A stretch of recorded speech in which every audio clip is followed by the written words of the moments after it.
Hi, everybody. I'm Sara Sherr. I'm a karaoke host and retired music critic. I'm talking to Chris Madl, who also records as Chet Delcampo and Hong Kong Stingray. And we are having a special lockdown chat commemorating the 20th anniversary of Chet Delcampo's full-length debut, The Fountain, which was released on July 5th, 2000, which seems like 500 years ago. To me anyway, especially because of what the world is like now. So we'll talk about that. I guess before we get into that, like I mentioned before, you have a very interesting bio that is rich in stories and meetings. You were born and raised in Mount Carmel. So growing up, like what was like the first record that was bought for you, I guess, or what was the first record you bought? I mean, and I know those are two different questions, but that's always a question that kind of sends people down an interesting path. Yeah, I can't remember if anything was ever bought for me, honestly. I mean, sometimes when you're a kid, sometimes parents will be like, okay, here's a 45, whatever, and I can use that word with you, right? Yeah. No, I remember my aunt and uncle having Beatles 45s. Okay. And that was kind of a big deal, they're all excited about the new 45. Yeah. I was pretty steeped in the radio, so 70s radio was a big deal. And I do remember the Bowie record Live at the Tower of Philadelphia, somehow that landing up in my hands and me just being like, what? That was a biggie. That was like, wow. Probably that one. I imagine for a lot of people in the 70s, David Bowie was just like this man from space. Like, I feel like he was our little Richard in a way, just sort of expanding the possibilities of everything. Yeah. I mean, so what was that like for you the first time you heard David Bowie or saw David Bowie? I mean, yeah, other than the 70s radio of like the association and, sure. bread and all this great things. Yeah. So hearing the Live at the Tower thing was kind of like, wow, just wow in many ways, of course. And then Young Americans, that was a biggie when that came out. The strong Philadelphia connection. Here's this like punk glam guy doing Philly soul. Yeah. Yeah. The way he was able to plant himself in a new ground with new people, recreate something different for himself, and do it quickly, at the right time, the right place. And then, of course, he's David Bowie, so there's that. Yeah. And I was having this conversation with John and a few other friends recently about John Hawkins, you mean? Yeah, Hayward Hawkins, right. Yeah. About we're trying to work on a few different project things, and it was kind of born out of that, this collaboration kind of little series of things that we're trying to work on. Just picking a few people that are interesting characters and capturing something really quickly. How did you meet Kid Congo Powers? New kid from LA. At the time, I wanted to do another record after the whole Sub Pop thing. And I called him and he came up and we did it. It's kind of as simple as that, like, hey, let's do something. And he was like, yeah, sure. And he came up, stayed with me there for 3 or 4 or 5 days, I forget, something like that.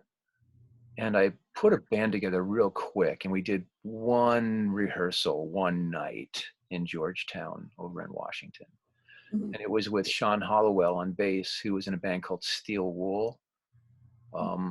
Sean's a really good musician and super cool guy. And Buzz on drums, really great drummer. Anyway, yeah, we did it really quick at this place called Electric Eel in Georgetown. I mean, like 3 afternoons, we did it very quickly. And it kind of sounds that way, actually. But, well, getting back to the Bowie thing, sometimes the best things just, happen very quickly. You don't have time to think about it, Yeah, but that presupposes that you're Bowie too. Yeah, that's true. But no, I think it was, I think it was the right thing to do in that moment, at that time. So what was the direction you were going in at that point with Kid Congo Powers and that band? Or do you, if you don't remember, it's okay. I'm just. The dark direction, Directions of Okay. Darkness. Okay, well, of course. It was, it was Georgetown, Washington. It was raining. It was 1993 or 4 or whatever the hell it was. Yeah. Uh, I mean, I had the Mhm. seeds of these song ideas, Mhm. and the rest of it was pretty thrown together pretty quickly. Mhm. Um, yeah, that's how that worked out. Mhm. So, in the time that you were doing all this traveling, it was also like a little bit cheaper to do that. You could be a person and scrape together some money and just go when you're young and you don't have obligations. And I mean, LA has never been super cheap, but compared to now, you could just go at least for a few months or a year or whatever and hang out in these places compared. Yeah, there's that, and I think it's also partially based on young ignorance. Just not having many responsibilities, having no responsibilities, and being ignorant enough to think that you can do whatever the fuck you want to do. And young Uh, ignorance is always the currency because as you get it is. Yeah, that's the danger as you get older. You lose that. That's, well, you tend to second guess yourself and overthink things. right. But then obviously if you're married to somebody, you have a serious job, you don't want to give up. That's a legitimate reason to not. Yeah, there's somebody else in the picture that changes everything for It's sure. healthy when you're young and not tied down to take these risks, especially if you're a creative person, to go live in a different place Yeah. and around different other kinds of creative people and other scenes, and just to take that in and see what that's like, you know. I think so. I really do. Yeah, I agree with that. Yeah, just to, you know. So you're in London for a few months, and then your visa's running out or whatever it was you had, and then you go back to LA. Before I went back to LA, I went back to the East Coast. Okay, okay. I stayed with some friends in Boston for a month, and I landed up in New York. And I was thinking, oh, let me call Kid. Let me see how Kid's doing. What's going on with him? Because he was living in New York at the time in Chelsea. And I called him, and he's like, we need a roommate. I'm like, yeah, maybe so. Okay, sure. So I landed up moving in and renting a room with Kid and this woman, Laura, and stayed in Chelsea in New York for the next 6 months-ish or so. And then landed up getting back into LA after that period. Okay. And then, so, well, I'm sure living with Kid Congo was probably pretty interesting. Yeah, I was just kind of kicking around a little bit, going here, going there, seeing bands. Um, uh, I'll give you an example of one transformative moment. Okay. We were we went out to see this band that was kind of really groovy at the moment. Their first record, I think, just came out. They were called Elysian Fields. And Oh, yeah, I remember them. what's the damn club in New York that's still kind of cool? The Mercury Lounge. Okay. So, Are they sorry? still Mercury Lounge? I think it's still open, yeah, Okay. if I'm It's not one of the places mistaken. that closed recently. So anyway, but I think it's still going. I think it's still okay. kicking. So we take the subway over. We're in the Mercury Lounge. It's kind of getting crowded. Like I said, it was their record release show. They were kind of cool at the time. And I'm standing there and with Kid, and I'm looking over my shoulder, and I'm like, oh shit, where's Kid? It's kind of getting a little crowded. I lost Kid. I didn't know where he was. Yeah. Oh, there he is. There's Kid over there, about 5 feet away from me, hanging out and talking with Joey Ramone. And it was at that moment that I had the transformative Yeah. experience, an epiphany of knowing, yeah, dude, that's them. That's not you. You're not Kid Congo. You're not Joey Ramone. It was just funny looking over and seeing them two talking together and kind of realizing that, oh, they're two rock stars. Yeah, there's a couple rock stars right there.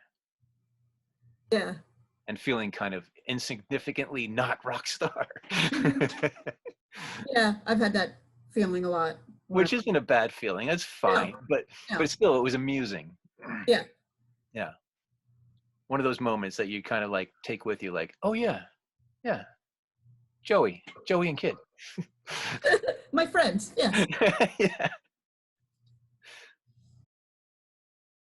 At that point in LA, after New York, after England, after in LA, and was kind of being too indulgent, and I really needed to get the hell out. And a good friend of mine who lives in Portugal now, Richie, we were on the phone one day, and he was still in LA at the time. And he said, Philly's a good town. It's close to New York.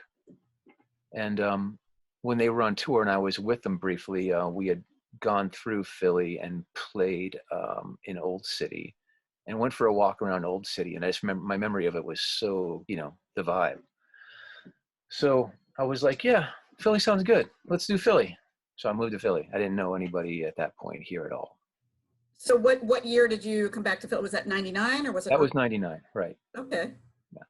Before I left LA, though, one significant thing happened to me where I met Fred Myrow, who is the son of Joseph Myrow. Joseph Myrow wrote You Make Me Feel So Young.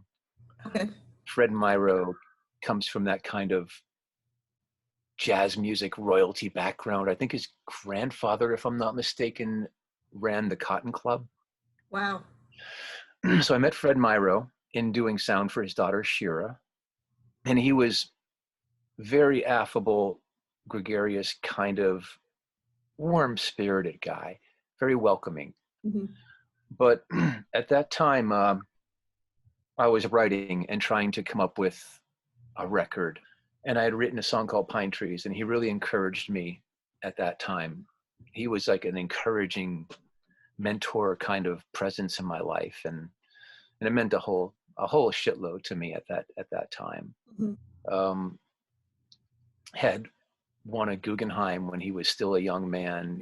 For symphonic composition, he wrote some film music for Jim Morrison's movie for that cult classic Soylent Green. He was also friendly with Van Dyke Parks. I think that they worked on some Brian Wilson songs together. Mm-hmm. So he was of that kind of caliber of LA people that were very easy to look up to, and very much appreciated his kindness at the mm-hmm. time. When I moved back to Philadelphia, or to Philadelphia for the first time, he died a few months later of a heart attack.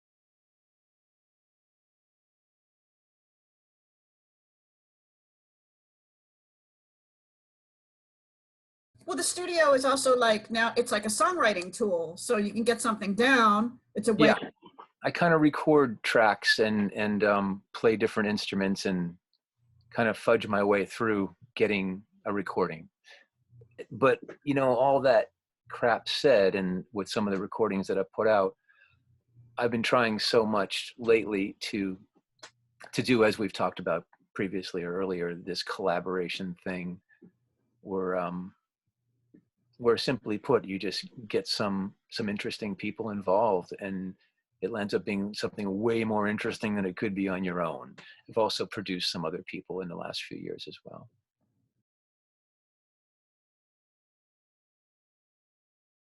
That's when I had met Neil Drucker from this small record company here in Philadelphia called The Record Cellar. I actually used to shop at The Record Cellar. Oh, yeah? When I was in high school, I grew up in Northeast Philly, and I'd have to take the bus over from my parents' house and walk a little bit. And I had a friend who lived down the street from there, and I bought a lot of records very cheaply. You could buy, buy a used record for $5 or whatever. And I didn't have a big record budget in high school. Yeah. So that's what I did. I'd buy stuff based on the cover, or if it just sounded, so I'd hear about something, and yeah. So I have a lot of memories of shopping there. And then they became a record label, and I thought that was really cool that they expanded that. So Neil was just a welcoming, highly decent human being, and has landed up being a very close, good friend these years later as well. Bless his heart, he liked some of the tracks. He liked the stuff. At first he's like, oh yeah, this is nice. It's not really for me though. Because he had kind of an alt kind of rootsy kind of label. So when I had him in my corner, then I kind of finished it and, came up with some more tracks. And and here we are 20 years later. Yeah, so the first track is Pine Trees. And why don't you set that up for us? Tell me about Pine Trees. Parthenon Huxley, who's a bit of a solo singer-songwriter, who's real talented and has a few records out.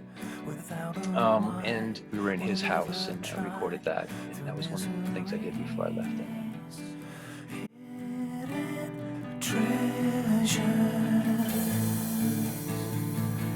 A train of freight to let off steam anywhere you lay. There'll be a stream we fall with ease. Want to be worthy of mine. Paid through the punches and Chance of Use, the song Chance of Use. When I came here and got to be friendly with Neil, I met Mike Brenner. Yes. And he plays in John Train and amongst other things. I invited Mike over to play a little dobro on that song. He played bass on this one as well. And yeah, just kind of put it together real quick. together, take a chance. Be you.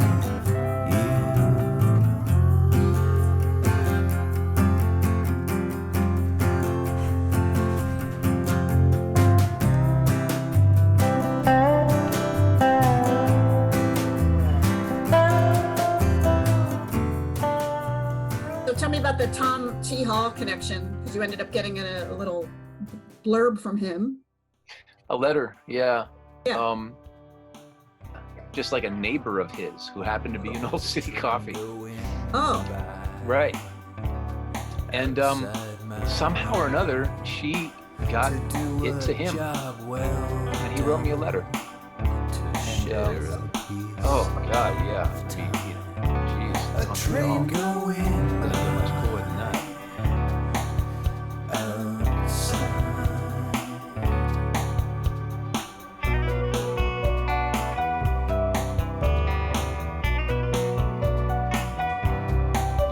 And the feeling is enough to get me onto metal rails.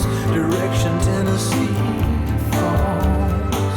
Looking to hear some old church bells and have some coffee with Tom T. Hall. Coffee with Mr. Tom T. okay. The next one we're going to go to is Story. Why don't you set that one up for us? That was another one. Well, actually, that's one of the only ones that was recorded in LA right before I left for Phillies. Good friends with Kyra Geller, who's a bass player in the band that was on Geffen for a while. They're called the Sugar Plastic. I had a connection with David Lovering, drummer from the Pixies. And I also was friends with this guy, Woody Jackson, who was a guitar player. At the time, he played in a band called Friends of Dean Martinez, Okay. a really skilled guitar player. And I was friends with friends of his. So Kyra and myself and David Lovering went up and set up and recorded this song. And then we left, and I came back the next day, and Woody, like I had a bridge in there, but when I came back the next day, Woody had put in some organ and some mandolin, and he really kind of contributed quite a cool little thing to the bridge. So ultimately, Linda, that we wrote that together. Flying high, up all night. It's a crime. I don't mind. Your laugh, it reveals a secret that you can see. Darker than the sea, under the pier by the carousel, where we watch the little kid trace.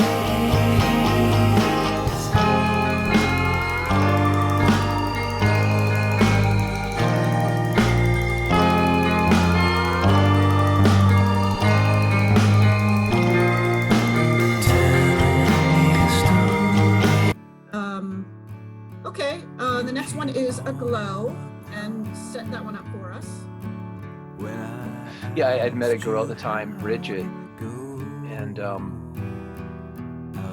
and yeah, it was kind of just my thoughts on the moment. We were just kind of friendly, and she just got back from being out of town to meet this ex-boyfriend or old guy that she knew, and she was just so happy about it. And I was like, oh, that's great. that's really cool. Good for you. Go, Bridget, you know. You met him before me, said you wanted to see what it may be. You and he felt you pull away, said maybe it's best, I meant maybe not for me. Okay. Why don't you set up Cremona for us? That's Joel R.L. Phelps. Basically just, you know, a little instrumental ditty where we're just playing some chords and some organ stuff, and Joel just put some penny whistle on it.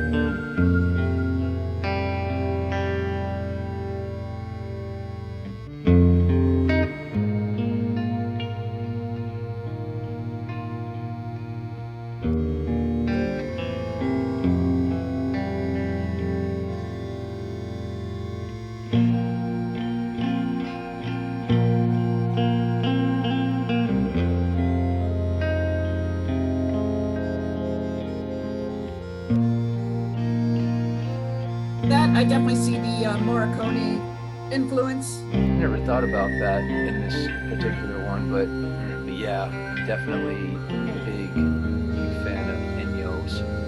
All right, so the next one we're going to go to is So High, So Cold for Fred Myro, who we talked about before. Is Yeah. you want to say about this particular cut? No, just it was like a little mini tribute to Fred. Phantasmagorian suit, your stories heard a helpful weight in the cry of every man, where the black springs come for the touch of a newborn hand.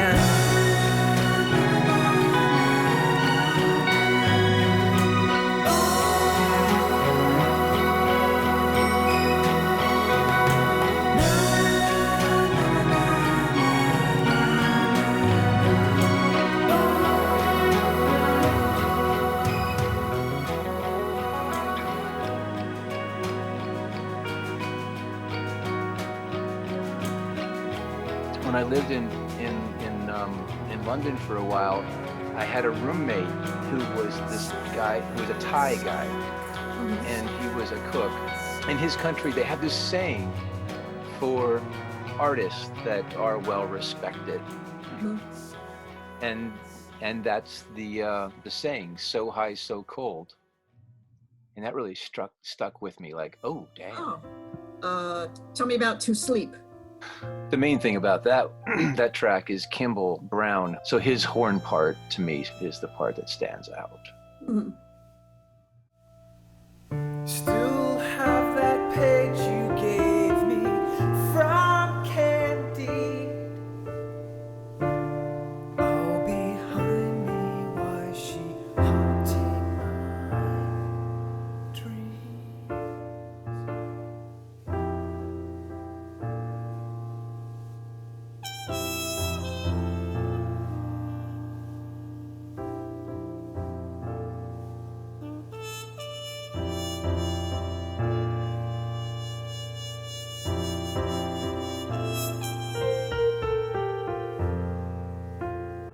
I'm working on something with John again, with Hayward, another Later Fortune collaboration between him and I, that we have a track pretty much done, and we just have to recut some different things on it. Working with this other collaboration with John and some friends of his and mine in Philly here that I don't want to say too much about yet because I'm not sure exactly how it's going to pan out. And I'm working with Brian Robertson, who is a guitar player in a band Johnny Drucker's band, who I produced a record for, trying to get that going. But everything's kind of been backburnered as a result of Right. the last 6 weeks. While the lockdown quarantine is, you know, kind of like some extraordinary times, it's also, some people see it as a gift to sort of work on things they wouldn't normally have time to work on, especially for a creative person like yourself. So that's one way to look at it. Yeah. You know. Yeah. Okay. And what's the first thing you're going to do when the quarantine is lifted, whenever that is? Faux. Yes. Yes. But yeah, it's really great talking to you. Thank you so much for this opportunity to try Oh, Sarah, brush up thank my you own very skills.